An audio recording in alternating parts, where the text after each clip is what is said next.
আমরা বেরিয়ে গেছি পাটুলি থেকে রিক্সাতে করে। আমরা পৌঁছবো গড়িয়া বাস স্ট্যান্ড পৌঁছে আমরা বাস ধরবো 5:30টায় বাস। আমরা উঠেছি 4টে থেকে, কিন্তু বেরোচ্ছি 5টার সময়। আমার বাচ্চা পার্টি আছে তো একটু লেট হবে। বন্ধুরা, আজ 31শে মে সকাল 5টা। একটানা ব্যস্ত জীবন থেকে একটু ছুটি নিয়ে আমরা বেরিয়ে পড়েছি এক চেনা অচেনা আবেগার শহর, সেই দীঘার পথে। সকালের মিষ্টি হাওয়া আর ফাঁকা রাস্তার একটা শান্তির ছোঁয়া, সেই শান্তির শুরু পাটুলির বাড়ি থেকে। আমরা টোটো নিয়ে বেরিয়ে পড়েছি গড়িয়া থেকে লাক্সারি বাস নেব, যার গন্তব্য সেই প্রাণের দীঘা। দীঘা শুধু একটা বন্দর শহর নয়, বাঙালির ছোটোবেলার স্মৃতি, ছুটির দিনগুলোর আনন্দ আর অফুরান খুশির এক ঠিকানা। পূর্ব মেদিনীপুরে অবস্থিত এই সমুদ্রতট আর বিস্তীর্ণ বালিয়াড়ি নোনা হাওয়া আর মন কাড়া সূর্যাস্তের জন্য বিখ্যাত। এই মুহূর্তে আমরা বাস ধরে পেরেছি, 5টার সময় বাড়িতে আমরা বেরিয়েছি। আর এই বাসটা একটু চেঞ্জ হয়েছে, 3/2 ছিল, সেটা হয়েছে 2/2 হয়ে গেছে। তো আমরা সবাই বসে গেছি। নতুন দীঘা আর পুরনো দীঘা দুটো জায়গাতেই দেখার মতো। সঙ্গে আছে ঝাউবন, স্থানীয় বাজার আর সেই স্পেশাল সাগররূপী খাবার। এই ব্লগে আমরা শেয়ার করব আমাদের ট্রিপের প্রতিটা মুহূর্ত, বাসযাত্রা, থামার জায়গা, রাস্তাঘাট, খাবার আর দীঘার মূল সৌন্দর্য।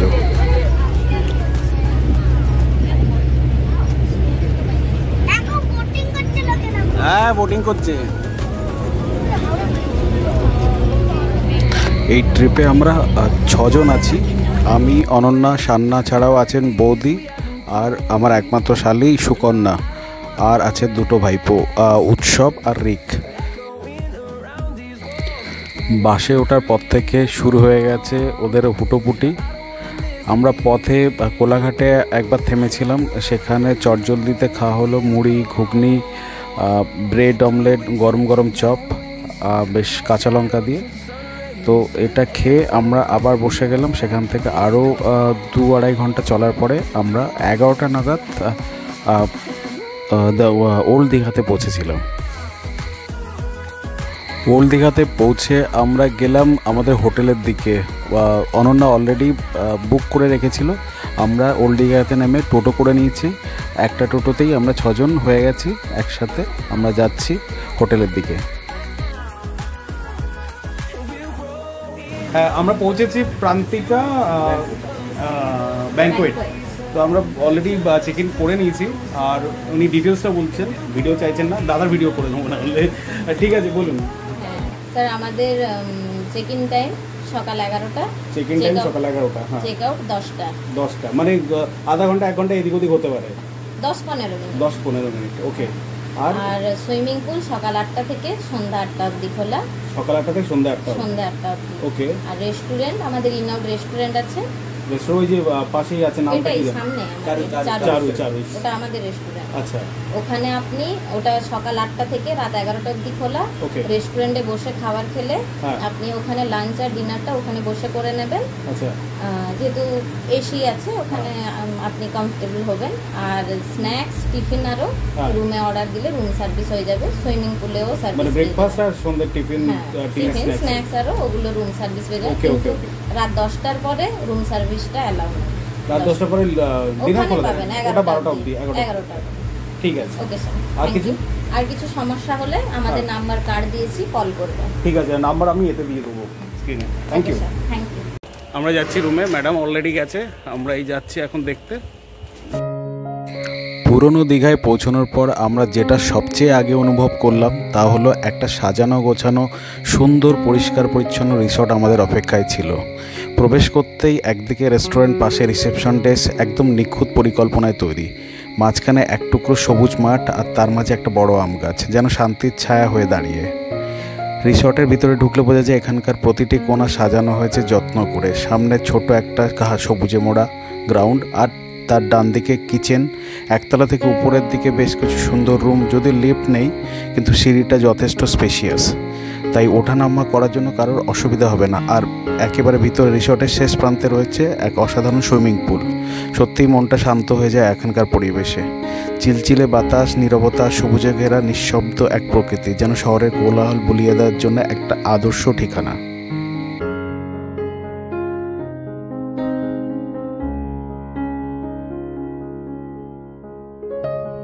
রিসর্টের প্রশস্ত বারান্দা দিয়ে আমি হেঁটে চলে এলাম আমাদের বুক করা দোতলায় B3 নাম্বার রুমে। প্রথমেই চোখে পড়লো ঘরটা একেবারে ঝকঝকে তকতকে, একদম সুন্দরভাবে সাজানো গোছানো। রুমে ঢুকেই আরাম পাওয়া যায়, একটা এসি, দুটো ফ্যান ঘরের ঠান্ডা ভাব বজায় রাখার জন্য একেবারে যথেষ্ট।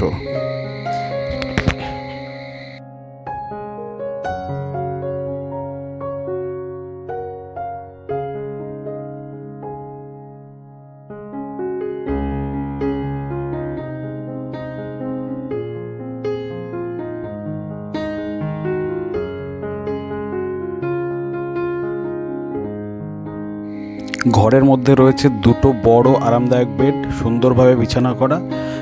এক একটাতে 3 থেকে 4 জন আরামসে অ্যাকোমোডেট করতে পারে। আর চারপাশে রয়েছে সাজানো ঝকঝকে পরিপাটি করে পুরো ঘরটাকে। দেওয়ালের পাশে লাগানো রয়েছে একটা টিভি, তার পাশেই আছে ওয়ার্ড্রপ, আর নিচে আছে টিভির র্যাক। পাশেই রয়েছে সুন্দর ড্রেসিং টেবিল, তাতে আয়না আলো সহ। আর এক কোনায় রয়েছে বড় একটা সোফা, আরাম করে বসে টিভি দেখার জন্য আদর্শ।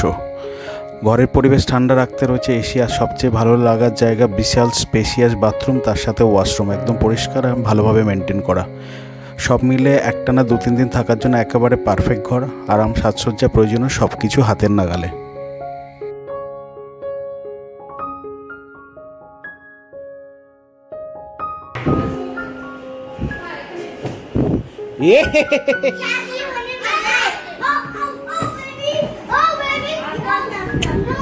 বিয়ে করবে?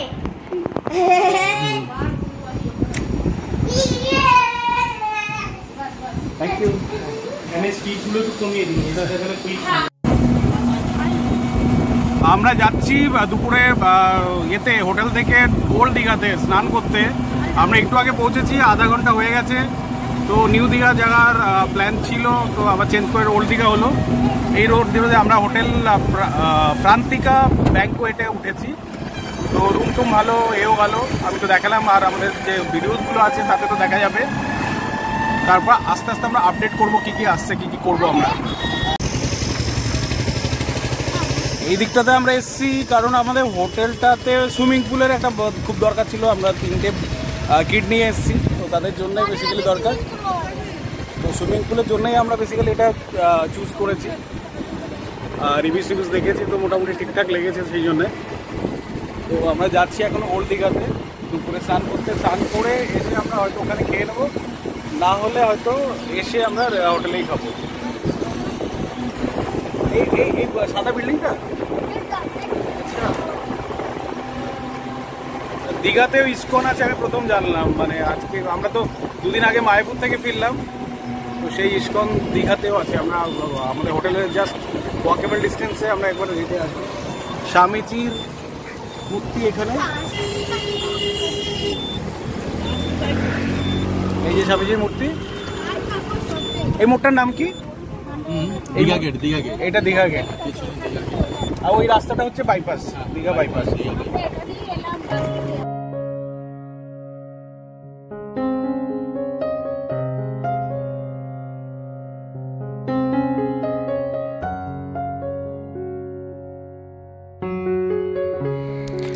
এই মুহূর্তে আমরা দীঘার সিহক হোটেলের পাশের বিচটাতে দাঁড়িয়ে আছি। এদিকটা স্নানের জন্য মোটামুটি ভালো, পেছনে পাতলা ঝাউবন আর সামনে বিরাট সমুদ্রের ঢেউ। তবে এখন প্রচণ্ড রোদ আর তাপমাত্রা একটু বেশি, তাই বেশিক্ষণ রোদে থাকা যাচ্ছিল না। জোয়ার চলছে, গাইডরা সমুদ্রের মধ্যে যেতে ইচ্ছে না, ঢেউ অনেক উঁচু আর নিচে পাথর, দুর্ঘটনার আশঙ্কা আছে। তাই আমরা বাচ্চাদের নিয়ে একটু সাইডে গিয়ে একটু গোড়ালি ভিজিয়ে জলে খেলার মেতে উঠেছিলাম। তারপর সবার সঙ্গে কিছু মজার ফটো সেশন করে স্মৃতির পাতায় বন্দি করার মতো কয়েকটা মুহূর্ত নিয়ে আমরা ফেরত চলে আসলাম।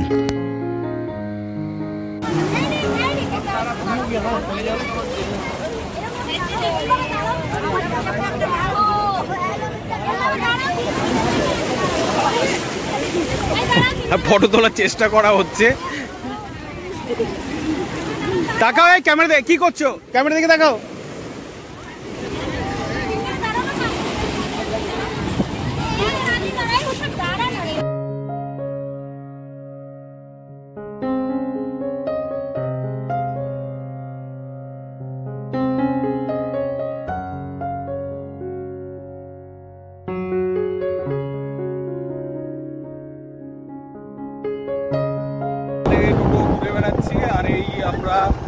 স্নান করতে গেছিলাম, স্নান তো হলো না জোয়ার চলছে বলে। স্নান না করে আমরা একটুখানি জলের সাইডে কিছুক্ষণ বসে বসে আমরা চলে আসলাম।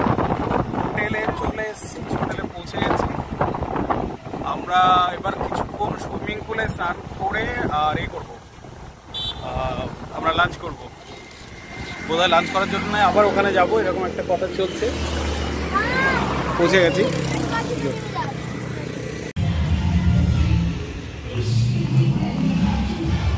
আরে গাড়িটাকে কোথায় তুলেছে?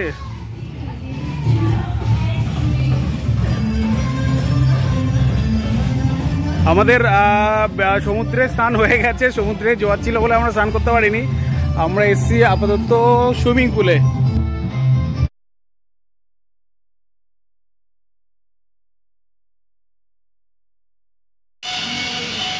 আমাদের হয়ে গেছে স্নান, হয়ে গেছে, এতে যাওয়া হয়ে গেছে। আমরা এবার যাব রেস্টুরেন্টে লাঞ্চ করতে। এই রেস্টুরেন্ট চারুজ, ওপেন টু অল।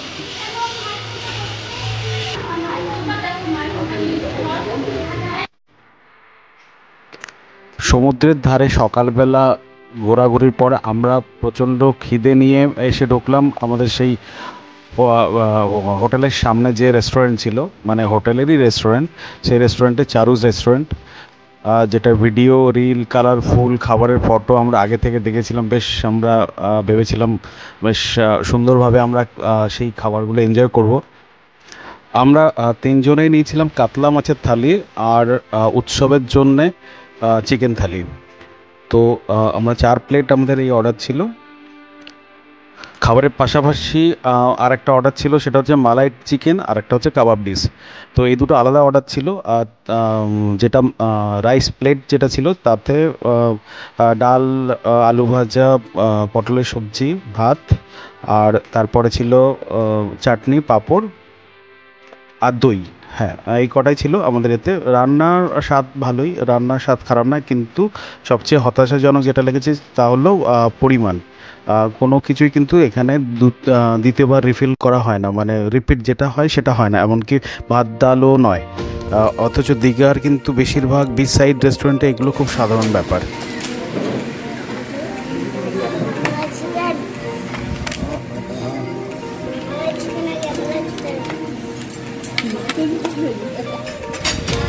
ঠিক আছে।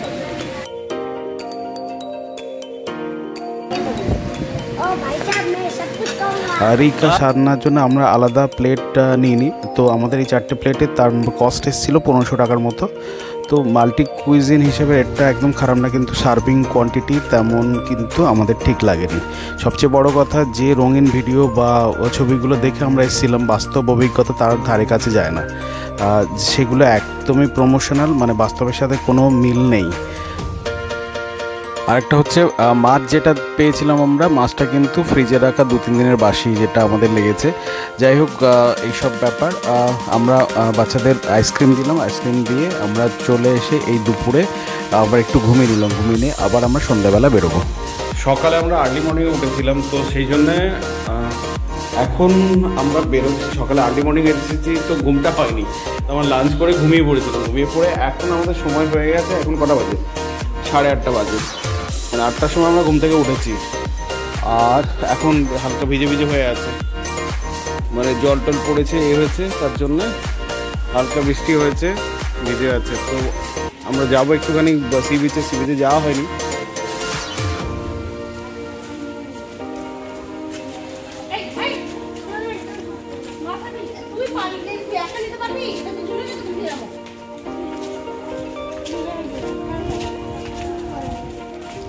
हम तीनों है।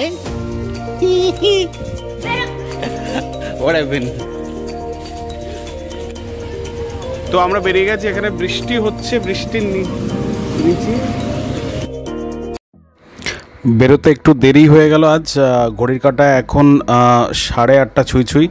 হোটেলটা এখন একেবারে নতুন রূপে আলোয় ঝলমল করে সাজানো, যেন কোনো উৎসবের সন্ধে। মেন গেট থেকে দেখতে সত্যিই অসাধারণ লাগছে, মনটা একেবারে ভরে গেল। আমি মানে আমরা সবাই এখন টোটোর জন্য অপেক্ষা করছিলাম, ঠিক তখনই টোটোটা এসে পৌঁছেছিল আর আমরা ঠিকঠাক বসে পড়লাম। এখান থেকে ওল্ড দীঘার ভাড়া হচ্ছে 100 টাকা। হালকা বৃষ্টির ছোঁয়ায় রাতটা আরও বেশি রোমান্টিক হয়ে উঠেছে। টিপ টিপ করে পড়ছে জল আর ঠান্ডা হাওয়ায় মাঝে মাঝে আমরা টোটোতে করে রওনা দিলাম আমাদের দিবারাত্রির এক অভিজ্ঞতার খোঁজে। আমরা আবার বেরিয়ে পড়লাম সন্ধেবেলা। আজকে আমরা অ্যাকচুয়ালি আর্লি মর্নিং উঠেছিলাম 4:30-4টার সময়, সকালে বাসে করে এসেছি আমরা দীঘা। তো ঘুমটা আমাদের একটুখানি কম সম হয়েছিল, সেই জন্য আমরা আজকে একটু মানে দুপুরে লাঞ্চের পরে আমরা সবাই একটু টায়ার্ড হয়ে গেছিলাম, তো উঠতে লেট হয়ে গেছে। যখন উঠলাম তখন 8টা বাজে। তো 8টা সাড়ে 8টার মধ্যে আমরা রেডি হয়ে আমরা আবার বেরোলাম। বাইরে টিপ টিপ করে বৃষ্টি পড়ছে আর দাদা টোটো পেলাম। দাদা টোটো পেয়ে আমরা এই যাচ্ছি এখন ওল্ড দীঘাতেই যাচ্ছি, নিউ দীঘা যাবো না আজকে। কালকে সকালে দেখবো মোহনা টোহনা যদি করার থাকে। আর মোটামুটি এখন আমরা এগিয়ে যাচ্ছি এদিকে যাবো। ওখান থেকে আমরা একটু পারিজাতে ডিনার করার প্ল্যান আছে, কারণ আমরা দুপুরের ডিনার এখানে হোটেলে চারুস বলে করেছি। আমি বলবো ডেফিনেটলি নট রেকমেন্ডেবল, কারণ আমার মানে খাবারটা আমরা ফিশ রাইস নিয়েছিলাম বা চিকেন রাইস নিয়েছিলাম, তো কম্পারেটিভলি কোয়ান্টিটি একটুখানি প্রবলেম আর প্লাস কোয়ালিটিটিভও একটু লেগেছে। যাই হোক, আমরা অ্যাভয়েড করবো পরের লাঞ্চ বা ডিনারের জন্য। তো পারিজাতটা আমরা আগেবারে খেয়েছিলাম, তো ভালোই লেগেছিলো। প্লাস ওটা রেগুলার হোটেল, মানে কন্টিনিউয়াস ওখানে কাস্টমার থাকে, তো আমরা একটু মানে রেগুলার ফ্রেশ থিংসটা পাওয়ার চান্সেসটা বেশি, তো সেই জন্য আমরা যাবো ওখানে। তো ফার্স্ট একটু ঘুরে নেবো, তার আগে যদি স্ন্যাক্স কিছু নেওয়ার থাকে নিয়ে নেব, নিয়ে আমরা যাবো পারিজাতে ডিনার করবো, তারপর আসবো। আমরা আসলাম এখানে, চা খেলাম। চা খেয়ে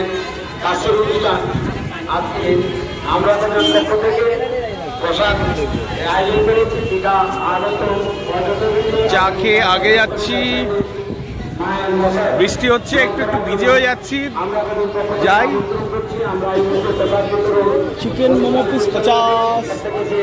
আমাদের মায়ের প্রসাদ গ্রহণ করুন। প্রসাদ দেওয়ার পরে দেবে 6 পিস চিকেন দাও। চিকেন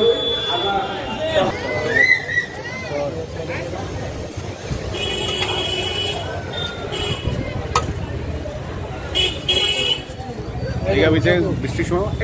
আচ্ছা, এক মিনিট আগে আমি পেটা করে দিই আপনাকে। টোটোকে নেমে একটু ঠান্ডা লাগছিল, আমি আবার চা খেলাম। চা খাওয়ার পরে আমি এই মোমোটা নিলাম। মোমোটা তো বেশ সুন্দর লাগছে দেখে। আর 6 পিস মোমো, আমাদের বম্বেতে এই 6 পিস মোমোর দাম 180 থেকে 200 টাকার মতো। তো যাই হোক, আমি এ করে টেস্ট করলাম, ভালোই টেস্ট। চাটনি না? ওকে, থ্যাংক ইউ। আমরা টোটো থেকে নেমে আমরা এই সি বিচের দিকে এসেছিলাম, খেলাম মোমো খেলাম হোটেল ব্লু ভিউ সামনে। এরা সব আগিয়ে গেছিলো, আমি খাচ্ছিলাম, তারপর দেখা হলো এরা আবার আসলো। আমাদের হয়ে গেছে মোমো। এখানে ননভেজ মোমো 50 টাকা 5টা, আর ভেজ মোমো 50 টাকায় 6টা। এটা হচ্ছে মোমো কিং।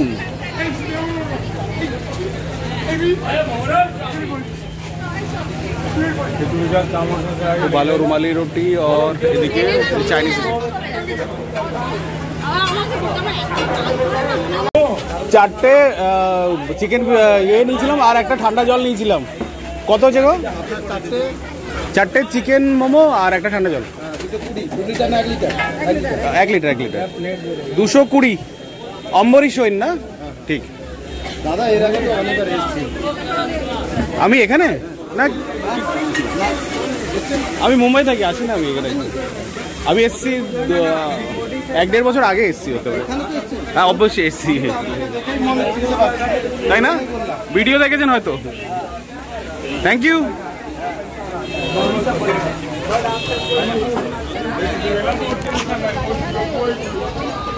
মোমো কিং।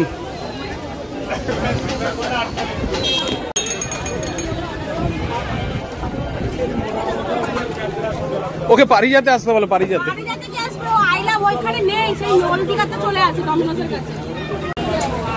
আমরা খেলাম মোমো কিংয়ে মোমো আর হ্যাঁ হ্যাঁ হয়েছে, জিজ্ঞাসা করুন। পেমেন্ট নিয়ে খুব কনফিউশন এনাদের।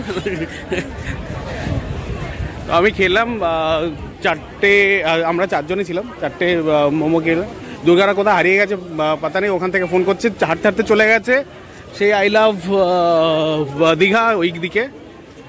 আমরা বৃষ্টির মধ্যে এসেছি, সি বিচে লোকজন আছে, কিন্তু এর মধ্যেই লোকজন আছে, ছাতা টাতা খাটিয়ে ভেন্ডার্স আছে, একদম মেলা বসছে এই বৃষ্টির মধ্যেও। এই লাইট হাউস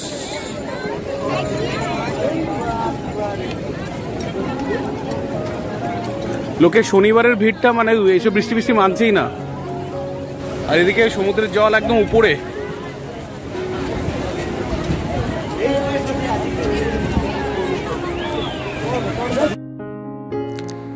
হেঁটে হেঁটে আমরা পৌঁছে গেলাম দীঘা, সেই চেনা প্রিয় জায়গা আই লাভ দীঘা লেখা সাইনটার ঠিক সামনে। চারপাশে হালকা বৃষ্টি, হাওয়ার দোলা আর রাত্রির আলোর খেলা, সেই সময়টায় যেন একটু আলাদা অনুভব দিচ্ছিল। তো আমরা আবার একসাথে বেশ কয়েকটা ফটো সেশন করলাম। রঙিন আলোর নিচে আমরা সবাই একসাথে অনেকগুলো ছবি বন্দি করলাম, যে মুহূর্তগুলো যা হয়তো জীবনের স্মৃতির পাতায় থেকে যাবে অনেক দিন।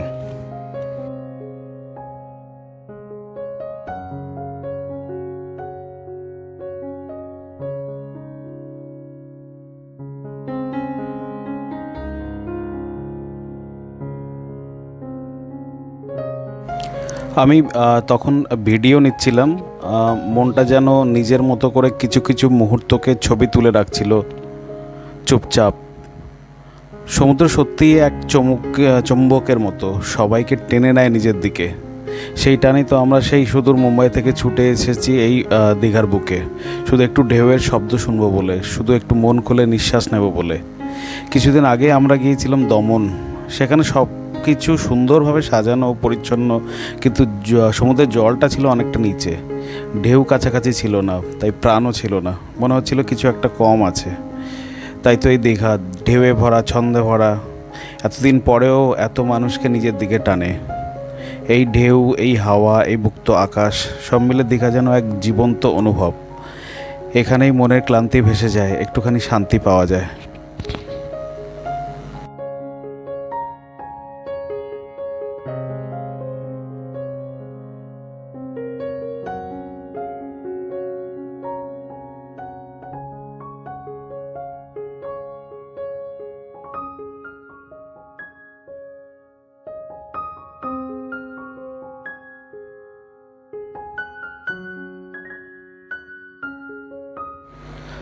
কিছুক্ষণ আমরা এখানে বসে আবার এগিয়ে গেলাম মার্কেটের দিকে।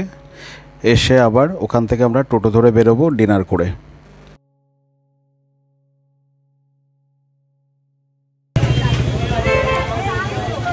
আমরা নাকি আমরা আজকে এখানে প্রসাদ পেয়েছি গিয়ে কালী মন্দিরের, আর টেস্টটা কিন্তু অসাধারণ। আমরা খাচ্ছি,